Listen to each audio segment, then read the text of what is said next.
נתחיל עכשיו איתך, ג'וליאן. גרמניה הופכת להיות מלכת הפליטות.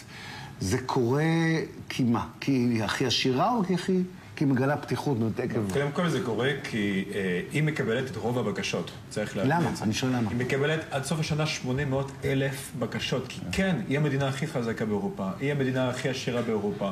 למה פותחים את השערים? יש עדיין תחושה אחרי השואה שגרמניה צריכה לעשות משהו כדי לתקן את העולם. אבל זה מאוד מדהים לראות היו הפגנות מאוד אלימות בגרמניה לפני כמה שבועות נגד הפליטים, בטח אתם כולכם זוכרים את זה. ואם אתה מסתכל על הסקרים, דווקא יש 60% מהגרמנים שכנראה בעד קליטת הפליטים, וכשאתה מסתכל על צרפת, יש 56% של הצרפתים שהם נגד קליטת הפליטים. צריך להבין שבצרפת המדיניות של קליטת העולים בשנים האחרונות כשלה לגמרי.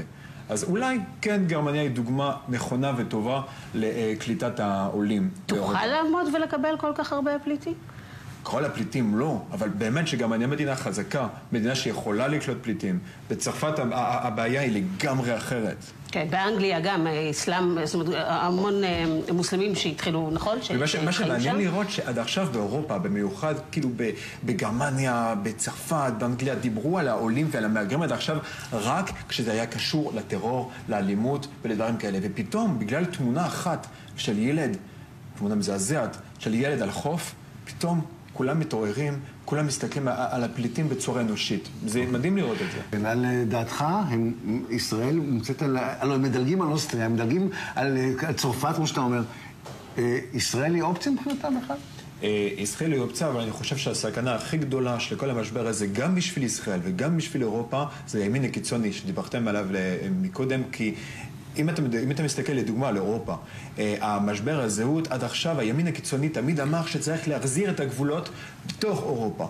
ופתאום היום אתה שומע גם מימין וגם משמאל אנשים שאומרים שצריך להחזיר את הגבולות. זאת אומרת, זה ניצחון רק מהרעיון הפוליטי, זה ניצחון מהימין הקיצוני. עוד מעט יש בחירות באירופה, בכל מיני מקומות, בחירות אזוריות, ונראה באמת עוד פעם ניצחון מאוד גדול, שהימין הקיצוני גם בצרפת של מרין לבן. אותה אינטגרציה שכל כך רצו לעשות, אומר, עכשיו אולי באמת הולכת ומאבדת מעוף, מאבדת מהעניין של אירופה, שוב תחזור להיות מדינה מבודלת עם גבולות, לשם זה הולך? אני לא חושב, יש באמת סכנה על אירופה, כי יש באמת יותר ויותר קולות שקוראים להחזיר את הגבולות, ורק את זה, רק את העובדה הזאת, זה ניצחון מהימין הקיצוני. ובנוגע לישראל, כשהדיון יגיע לישראל, והדיון כבר מגיע לישראל, אתה גם תראה פה ימין קיצוני ושמאל וימין מול העניין האנושי הזה, זה יהיה מאוד בעייתי. אתה תראה את זה, ראינו גל של אלימות ושל גזענות בארץ בגלל נגד הפליטים מסודן, נראה את זה עוד פעם.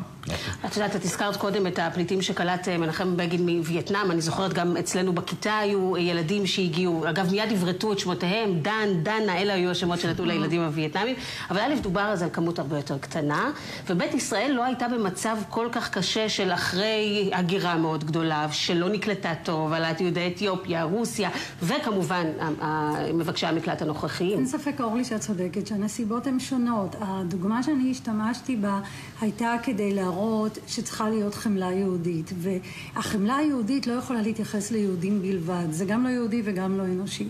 אני מסכימה שהיעד המועדף לגבי אותם פליטים שנשים על נפשם זה אירופה, אפשר להבין את זה, אפשר להבין למה גרמניה היא המדינה הכי חזקה באירופה, והיא גם הודיעה שיש בה נכונות לקלוט 800,000 פליטים.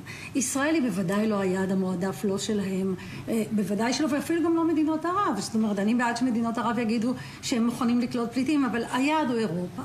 אבל יש משהו, אני חושבת, שאנחנו כמדינה לא יכולים לעמוד מנגד. כלומר, במישור ההצהרתי? לא, זה לא רק במישור ההצהרתי, זה גם במישור המעשי. עכשיו, נכון, נאמר כאן בצדק, שאנחנו רואים את ההתייחסות בעיניי המחפירה של המדינה, וגורמים לאומניים במדינה, כנגד אותם 50,000 פליטים שנמצאים בארץ. אפשר לעשות פיזור תושבות, אפשר לתת להם אשרות עבודה בינתיים, לא להכניס עובדים זרים חדשים בשיטת הדלת המסתובבת שיש מי שגוזר קופונים על זה, ולגלות קצת חמלה, יבוא או לא יבוא. אפשר להכריז על מספר מוגבל, אפשר להגיד ילדים, אני לא יודעת, אפשר לעשות הרבה דברים, אבל לא יכול להיות הגישה הזאת שמתייחסת לאנשים במצב כזה, כאילו הם אוויר, כאילו שאנחנו לא מוכנים לעשות איזה מעשה כלפיהם. אני חושבת שזה לא אנושי, לא יהודי ובוודאי לא ישראלי. זה ישנה. האם אנחנו צפויים לראות כוחות לפחות אירופאים נכנסים...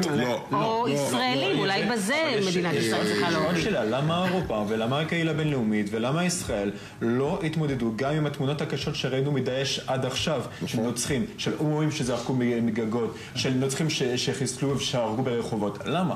למה חיכו עד עכשיו? שאלה טובה. בדקה האחרונה שנשארה לנו רק נדבר איתך על משהו שאת פה מובילה אותו בכל רם הרבה זמן, סימון מוצרים התנחלויות. הנה האיחוד האירופי הוא מודיע שזה עניין של זמן עד שהדבר הזה קורה. את שמחה?